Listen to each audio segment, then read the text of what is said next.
I never tasted Puerto Rican nipples before tonight. They're good. Line started behind Finn Balor, but tonight the nipples finished in my mouth.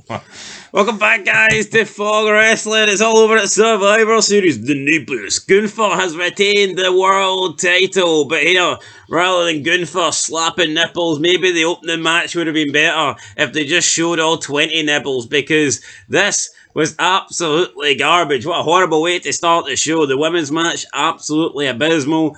We then went into a title match that pretty much nobody cared about. You've got the returning Nakamura taking on LA Knight, whose momentum has just pretty much died over the past year. The guy's feud with Logan Paul went nowhere. I mean, by the time they pulled the trigger on this guy, he'd already lost a lot of steam. We then got a triple threat match, and in my opinion, when you've only got 5 match cards and it's Survivor Series, I don't think Ludwig Kaiser deserves to be anywhere near a 5 match pay-per-view card. You can't bury my tag team partner. No, you can't. The nipples would be hard for you, amigo. Well, I wish someone would slap the nipples off Gunther and slap the world title off his shoulders while they're doing it. Hold on, I buried Kaiser earlier and you weren't fucking having it. I've changed my mind. Kaiser sucks anyway. We had that match. Then we got the world title match. I mean, look, I think Gunther and Priest We flew through this review pretty quickly. I think Gunther and Priest are terrible. Absolutely not. But I think it sums up WWE, especially Monday Night Raw, when these are the two guys feuding over the world title. Yeah. See, if this was an Intercontinental, I'd have no issue with it. But to me, these are just not world title guys. And I think you can get away with one of them in the world title picture. But both of these guys in the world title picture, just look at Gunther's reign. Look at who he's... a boring 50-pound overweight Randy Orton. That match sucked at Bash in Berlin. Then Sami Zayn, not world title level material. Damian Priest, not world title level material. This run for Gunther's been shocking, and now it continues. We've said for months, though, to interrupt you, that the IC belt actually feels more important than the world title. No, remember? Well, maybe not now, but no, maybe not now because Kaiser entered the fray. But it's like, I think for a decent while there, you actually had it main event and Raws with Jey Uso and things like that, and Gunther was just stinking out the place. The nipples. The nipples. Anyway, let's talk about the 20 nipples. I think Gunther's Intercontinental title reign was way better than his world title reign. Yeah, I agree. But it is what it is. And then we had CM Punk help Roman Reigns slap the Samoan nipples in the main event. So yeah. But we'll start at the beginning of the show, guys. It was the Women's War Games match. What a botch this was. Just from start to finish. Everything looked sloppy. Everything looked slow, misplaced. It was just a shite match, man. Honestly, I'd rather stare at Gunther's nipples than Nia Jax's nipples anyway. So she can just stay in the back. Take it from 20 down to 18. Nia Jax should not be performing. Honestly, man, she is the worst women's... No, she's the worst world champion of all time.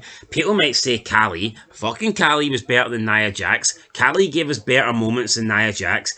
It's mental. Everyone hated Nia Jax. Everyone accepted that she was fucking shit. But because Triple H is in charge now, people pretend that she's great. And also, just want to point out here that they're having the post pay-per-view press conference, and the Bloodline is minus Roman Reigns and CM Punk. That's pathetic, isn't it? The only two guys you want to hear from. But what do they give you? They give you Sami Zayn and the Usos. I mean, that's cheap, isn't it? Come on. It is cheap, but let's just stay on task here. I don't think this match had one good spot in it. See the spots they went for that were the good ones? They were so obvious and so fake looking, it just took away from it. Yeah, honest, I just don't get... You know what the thing is, though, do you have a lot of good, decent women workers in here? Absolutely.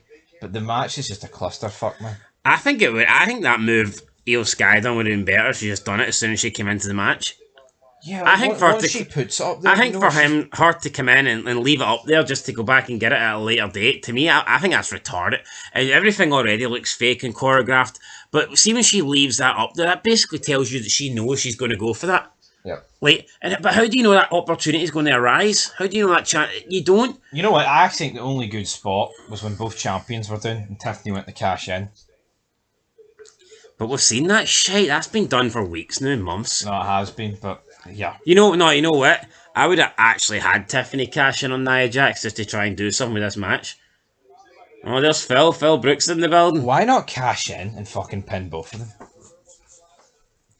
And unify the belts. Why? I tell you what, right? Probably because they've just created two more. Like, that'd be I tell you what, stupid. though, see with those two belts, could you make a case that an undisputed women's champion would be better? And she appears on both shows? Even though the brand split's But then dead you put anyway. the two So, mid-card belts. aye. I think so, yeah. Could that be... Because, you look at both SmackDown and Raw, see the women's division, they've barely got a main event roster between them. They've got like 2 or 3 people on each show, and it's always the same shit. At least if you had an undisputed champion that went across each show, do you not think that would be better? No, I agree. It would freshen things up a little bit. But let's pick our worst spot from this match. You pick yours, I'll pick mine. You go first. Floor is yours, cowboy.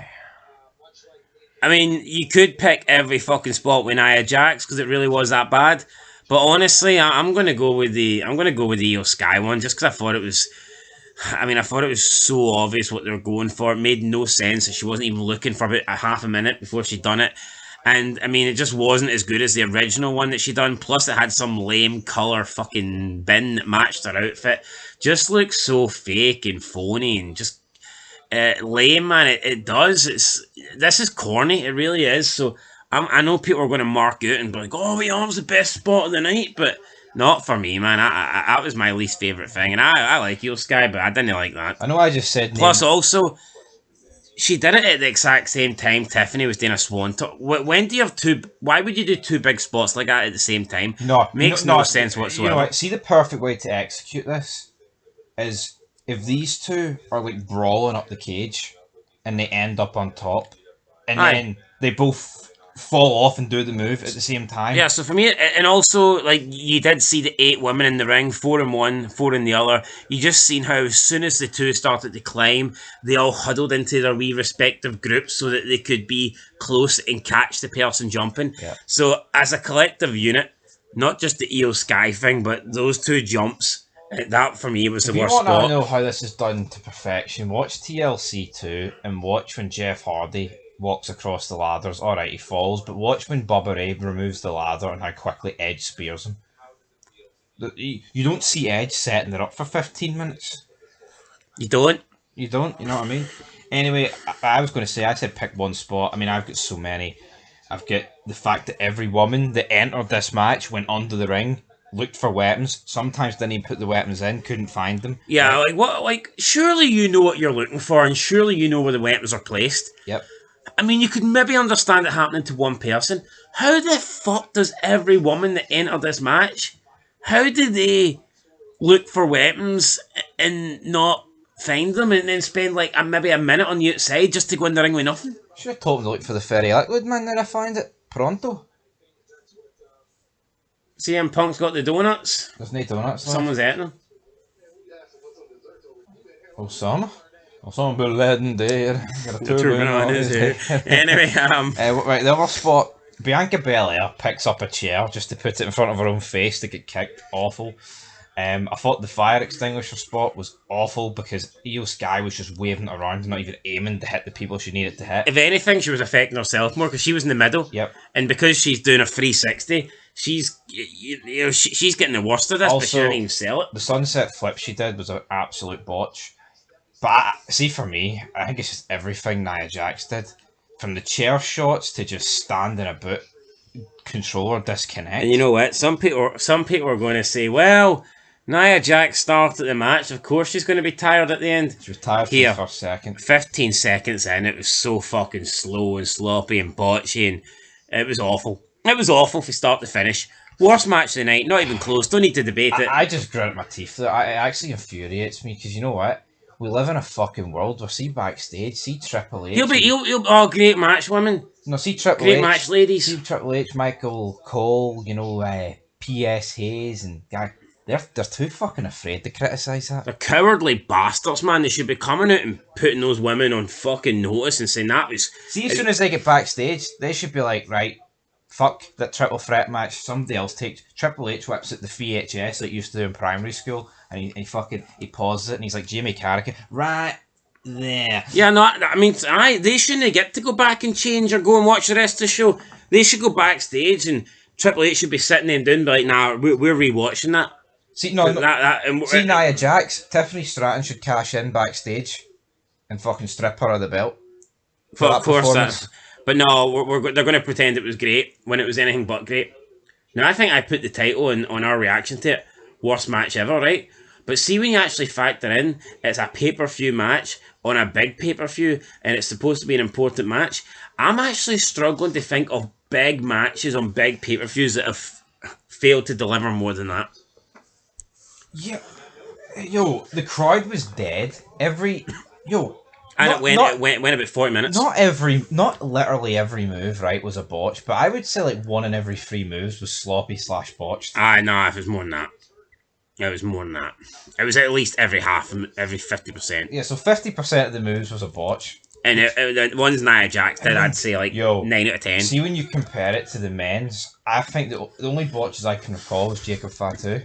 Even that dumb... And that can happen, you know what I mean? Even that dumb bastard, Tamalonga, managed to fucking get through a match.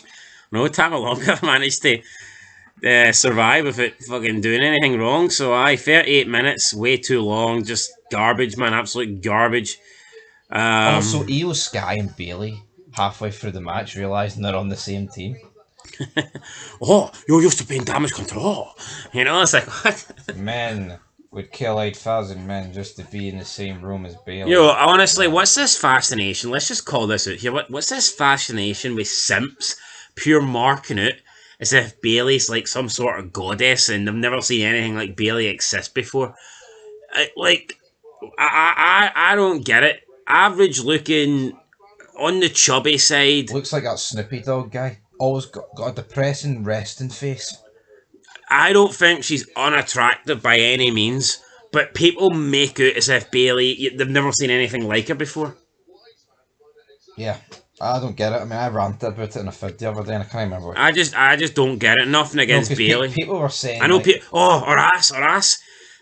Most of these women have big asses, man. People were saying, though, that, like, castles and countries have been conquered to be in the same room as Bailey. What? See, that's just fucking simp level material, like, but if you're going to say that, you have to say that about Alexa Bliss or something. You can't be saying that about beating Bailey.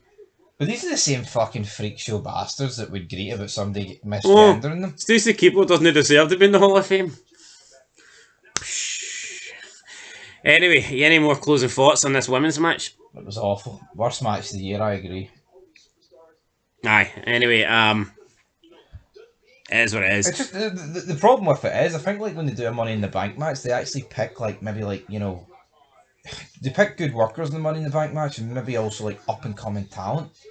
You know, there's just so many people in this match that cannot... Raquel Rodriguez, awful. Nia Jax, awful. And, you know, there's like I said at the beginning, there's women in this match that can work. Best workers in this match are Ripley, Bailey and Io Sky, but, I mean... It is what it is. They're kind of surrounded by... And then it's like Liv Morgan gets hit with the code breaker. Or no, she hits the code breaker and fucking Cole calls it the code breaker. The coal breaker? The Cole breaker. Yeah, no, that pisses me off. Cole... Like Cole... Also, actually, the double stunner off the ropes fucking completely botched that. No, it was a double rear end. She fucking just fell. This wasn't a double rear end. She fucking botched. Yeah, that's what it was. You couldn't tell what it was. Look, this offense was shite. We're not over exaggerating. I think this. I can't think of a 40-minute match I've ever seen that was worse. Yeah, like when I said every third move, and it's literally every second move, it's a mess. It was fucking shite. Anyway, should we move on? Aye, Ripley wins. Aye, Nakamura. Riptide off. I mean, that was a decent spot. Aye. Didn't botch that. Just got the last one right. No, so they ended the match on a high. Yeah. Who cares if the first 37 minutes were shite? The last minute was good, so it is what it is. Right, Nakamura defeated LA Knight. Commentary tried to downplay LA Knight, saying that he doesn't look on his game tonight. He dropped the belt in the way. Nakamura's mind games. Me no speak English. Me play mind games. No, you don't understand what I say. Yeah. So LA Knight, you cannot beat me because me no speak English. Yeah. I mean, LA Knight doesn't speak much English. He just keeps saying this. Well, why doesn't Nakamura just say yeah? Yeah. No, you know what's funny though? What's yeah in Japanese? That prick, Yeah. JD from New York's like, why is Nakamura winning this belt in 2024/25? Why not? What the fuck's wrong with Nakamura? You know what? WWE's done Nakamura dirty. You know what? I was never a big fan of the guy, but fuck it, worse people have held the world title than this guy. See, bring back Nakamura. Bring back the whole your father is inbred. He should have beat Cody. Should have, would have, could have. Shoulda, woulda, coulda. Not that the belt was on the line or anything, but still. See, to be honest, see the first two matches. They're the only two predictions I think I got right. Ooh. I need to even think. No, actually, I said Breaker. No, actually, I think I got them all right. Well, we'll have a look. Well, I don't know about your predictions, but for my predictions, I predicted. Did I get it right? I think I had LA Knight. You did. Other than that, I think I got everything right. So we'll need to see. But anyway, Nakamura, LA Knight. Honestly, man, I think this match was. I don't think it was a great match, but I don't think the placement helped. No. Nothing that followed that opening match was going to have any sort of legs. Unless it was the main event, which would have made no sense. No, but yeah, not a great match. Oh, then, Rock Austin or something could have.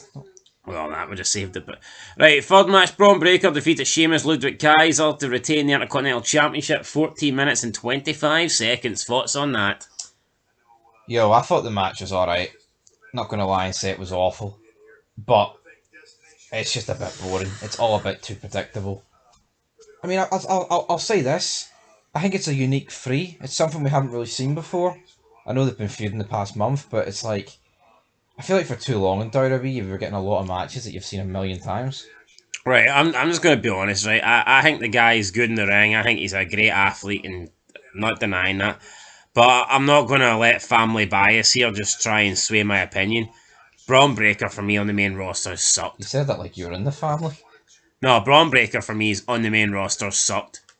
Yep. There's no character here. There's nothing interesting. The guy barely speaks. Why can't he cut promos like Scott Steiner? Why can't Scott Steiner be his manager? Why can't he? If he can't speak, why can't he get a manager? Because Scott Steiner didn't even get the cut promos like Scott Steiner in WWE. Do you honestly think this is a good run for Braun Breaker? No.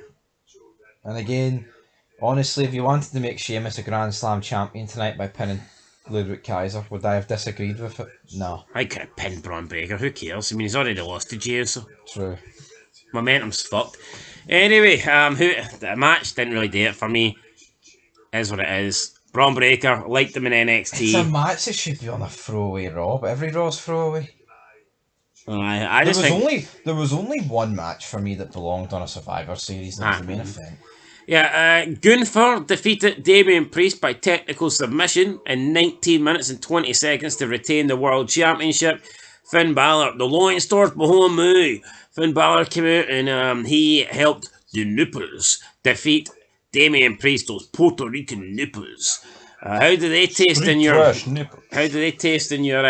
mouth, Gunther? Well, we don't know, but Gunther gets to live another day with the belt, and just a really, really bad world title run. You know, I thought Priest, especially Priest, actually put a lot of psychology into this match with the arm when he couldn't get the moves done, but it's just boring.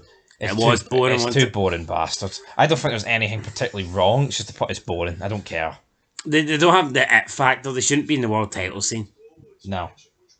They just don't have it. See these two wrestling. It's very similar to that time we gave TNA a chance, and it was Hammerstone against that guy. What was his name? Josh Alexander. I think it's similar to that on a bit of a better scale. You can appreciate it, but it's still boring. I can appreciate it, but I simply do not care.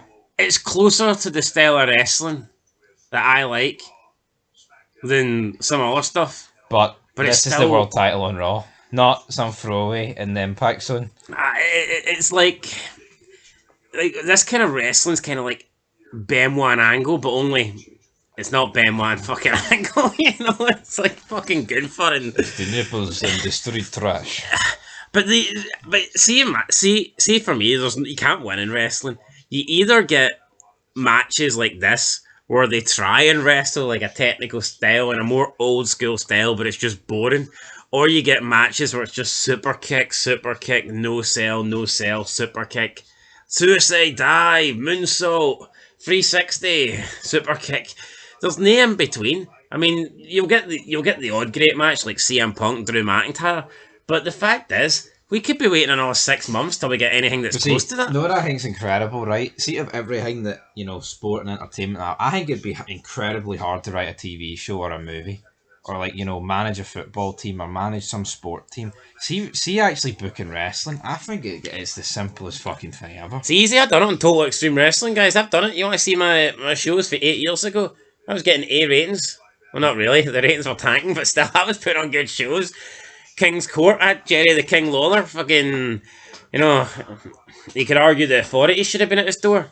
I had all those good storylines, you know what I mean? Ric Flair, Anyway, the Nature Boy coming out, impregnating. Well, you can finish that sentence if you want. Like, I was going to say, Gunther's nipples are of age, so it's alright. Vintage nipples. Vintage nipples. Gunther's nipples are like wine, eh? Your best. Losers best, always yeah. whine about their best. Aye, Jerry the King Lawler fucks the prom queen. It's a bit gay though, man, that we spend so much time talking about nipples and it's always Gunther's. I can't remember why I started. Like back in the day, man, you got to talk about fucking other people's. Check out SmackDown this week. You might see Tori Wilson's. No, you need to check out Raw just to see Gunther's. I mean, it's not the same, is it? No, it's not. Anyway, main event time, isn't it? No, it's mental. How many? We've only seen Lita's once. How many times have we seen Gunther's? That's proof wrestling's gay.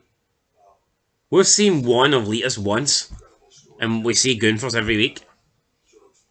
Assuming he's not wearing a suit. I think That's proof wrestling's gay, isn't it? Like, hopefully he wrestles in a suit the rest of his career. I don't need to think about that. anyway, speaking of suits, I mean, the suits, the big boys, the main eventers, not many of them, but there were some in the main event. Yeah, we've got, I mean, let's be honest, Roman Reigns and CM Punk, they just feel levels, don't they, above everyone else? Yeah. And that's not a diss on, like, the Usos, or Solo, or Sammy, even though it kind of is. But there's levels here, isn't there? There's Punk, there's Reigns, and then there's everyone else. Yep. You're right. I look at this match and I just... Even during the match, like, you felt it was getting overshadowed just by CM Punk and Roman Reigns. All they had to do was be locked inside a cage. And just that awkwardness was drawing more than anything in the ring. That's the power of stardom at the end of the day. But again, No, but you're right. Let's pretend this happened. Let's say we had this War Games shite, right, back in the day, which we didn't because McMahon didn't like War Games. He's never liked War Games. McMahon's always thought traditional Survivor Series matches were better. Triple H is a guy that loved War Games. War Games was his little project, and now that McMahon's gone, we'll probably never get rid of War Games. But anyway, let's say War Games was around in the Attitude Era. See if The Rock and Austin have got some animosity and they're on the same team and they're locked inside a cage. Like, who's going to be paying attention to what's happening in the fucking ring if you've got Rock and Austin? Do you know what I mean, though? Yeah, but look how good they used to handle animosity going into these Survivor Series matches. You know, like Jericho and The Rock going into 2001. They couldn't trust each other. You know, Team WF was on the verge of imploding. But it's like these two are just sitting... And then, like, Roman Reigns lifts his arm and blocks Phil Brooks for getting to the ring to pick up Larry's shite. It's like, okay, I mean, brilliant. That's incredible. Right. But this match is fine. It's just, it suffers from the fact you've already had a 40-minute... That don't bother me, though, right? Roman Reigns sticks his arm out to stop Punk going in, right? The Usos are getting battered. He then slowly turns his head round to tell Sami Zayn, you go. Sami Zayn then turns around, looks at Punk, waits about 10 seconds for the approval for Roman Reigns. All this has done is waste a minute. The Usos are supposed to be getting battered during this time. We don't get to see it. And then Sami runs down to the ring, and then we look at Roman Reigns, and he twitches his chin, and we're supposed to believe this is cinema. Yeah, it's just... Everything's so slow and boring. Even this. You know, even Roman Reigns saying, nah, Punk, it's no your turn, it's Sami's. Even this is dragged out. No, it's dragged. Of course, everything's dragged out. But see, for the match, man, there were some good spots, you know. It's actually people that know what they're doing. And But look at in the look- important spots, they didn't give it to the jobber guy. But look at Austin when he's coming back to save the WWF for the Alliance. He's got the tire bar or not crowbar. What do you have? Tire iron or whatever. Aye, that one. Look how quick. Look at the velocity. Look at the urgency he's got Yeah. No, I know. to save his team. But Where's the urgency? Where's the urgency for these guys? Oh my god, my teammates are getting barred in the ring. I'm going to spend 10 minutes looking for a not weapon. only is it the team, Spastic. it's family. It's blood. It's a bloodline. But Roman Reigns is like more interested in fucking saying to Punk, nah, you can't go. Puts his arm out slowly to stop him. And you know what? The way they're hitting on commentary, like, oh, you know, the OG bloodline's back and stronger than ever. They're going to reclaim. I thought they simply reunited just to bring down Solo. I mean, I thought that as well, but I mean, another thing, like Roman Reigns says, oh, he's changed and all this shit, and like, what? Why is shouldn't Roman Reigns? At the end of the day, Roman Reigns pointed out to Sami Zayn, "You're not blood" a few weeks ago. Shouldn't Roman Reigns want to be the third guy in when he sees his cousins getting barred? Why is he not charging to the ring? But instead, he's more focused about laying down the law. But even the Usos and Zayn said, if we do this, we're a team. Yeah. We're not. You're not the leader. You don't control us. You don't. So why is Roman Reigns the one deciding who goes in and who doesn't? No, I know. But anyway, I liked the spots. You know, Punk saved Reigns. You had Reigns spearing Punk. You had Paul Heyman coming out there. I didn't like the 10 of them standing in the middle punching each other. That was cringe. No, that's lame. But yeah, I think that's just something you've got to accept, unfortunately. Again, I think the way they execute it, the 5 of them hitting their moves on Solo was fine. See the way. I know the match officially begins right at that point, but see the way the 5 got up on one side and the 5 got up on the other side. Do you not think that just kind of completely undoes everything that happened before? No, I know. Because it's just like you're resetting the match. Yeah, I know. Oh, look, that 5's back up, that 5's back up, right, let's go. It's almost like everything that happened before then is just null and void. I think the problem is, though, like, they win, right? And then you get, like, Punk. Oh, I'm going to cash in my favour, Paul. Oh, that's okay, my little Paulie Phil Brookie. What favour? Roman's not the champ. What favour could he want? That's the intrigue. Main event at the Mania? What, does Heyman and Reigns have that sort of sway? Probably. But my problem is, it's just that Well, Reigns is in it, like, aye. this show needed The Rock. I can't even remember War Games last year, but I know they brought back Punk and... Also, by the way, man, this is Survivor Series, and they don't have the WWE champion on the show. No. And it's not like he's injured. They've just decided not to book him on the show. How bad's that? How fucking bad's that? Could you imagine back in the day, Austin's got the belt, he's fully fit, he's ready to go, and they're like, no, we're saving you. You know what, Austin, we don't need you at this pay-per-view. Fuck the buy rates. We'll save you for some special show on Saturday. This isn't bad. I think this is mental. Contract signing could have been the night. You know, that should be the match. No, it should be the match, but I mean, if you don't want to do it, then alright. Do you not think this is mental? Like Cody Rhodes is the WWE champion. Yeah. The real championship, the one with the lineage. And it's just not being defended. Anyway, you know what? This pay-per-view's getting buried online. I think rightfully so. People are burying the crowd. Honestly, you can't bury the crowd. Look what they gave us. If I was in the crowd, I'd have fucking left. I wouldn't have got to the main event. I wouldn't have got to the arena. I wouldn't have got tickets unless someone gave me them, and even then, I'd have sold them. Exactly. Anyway, right, it's time to rate it. You know what? It's weird because other than the opening match, I can't say there was anything awful. But the 3 matches that followed the opening match just bored me. I'd be lying if I said I was infested. I'd be lying if I said I was up and perched off the edge of my seat, excited. So we had a really shite match, followed by 3 boring matches, followed by a match that in my opinion was pretty decent. But when it's a pretty decent match, like, what does that do? Oh, and I'll tell you what, probably I think the best thing aside from the main event was the Otis vignette. Yeah, but that wasn't even a vignette, it's an advert. Oh, advert even. But what I will say is, this is a main event that, you know, is worthy of main event in Survivor Series. There's actual story involved, and Maxine, show me the nipples. show me the nipples, but She got the biggest pop of the night. she probably did, but yeah. This is a main event, you know, this is better than Orange Cassidy Moxley. Don't let anyone tell you otherwise, but I'll give this pay-per-view a... It's a 3 for me, I'm I'm sorry. giving it a 2, because that's a 2.5. I think it ended rather depressing, but the match itself was alright. Yeah, see for me, you end on a high, they win, that's it. It's one of those things. Even after the final, even after the win, it's like they waste 10 minutes, don't they? Just dragging it out. If the rest of the card was decent and you had this main event, then it's good.